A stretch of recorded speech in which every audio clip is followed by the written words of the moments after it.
Operation on sets. Intersection of two sets. Suppose A and B are two sets. The set of all common elements of A and B Is called the intersection of set A and B. It is denoted by as A intersect B and read as A intersection B. Therefore, A intersection B is equal to set of X such that X is belong to A and X is belong to B.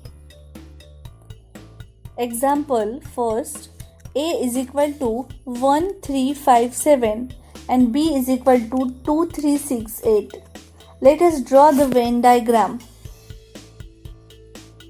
The element 3 is a common in set A and B. Therefore, A intersection B is equal to 3. Properties of intersection of sets. First,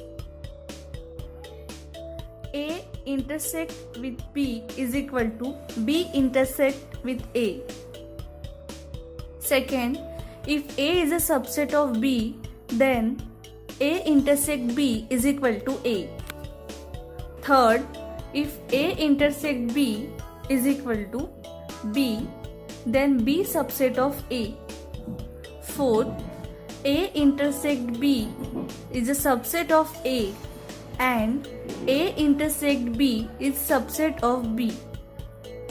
Fifth, A intersect A's complement is equal to 5. Sixth, A intersect with A is equal to A. Seventh, A intersect with 5 is equal to 5. Activity. Take the different examples of set and verify the above mentioned properties.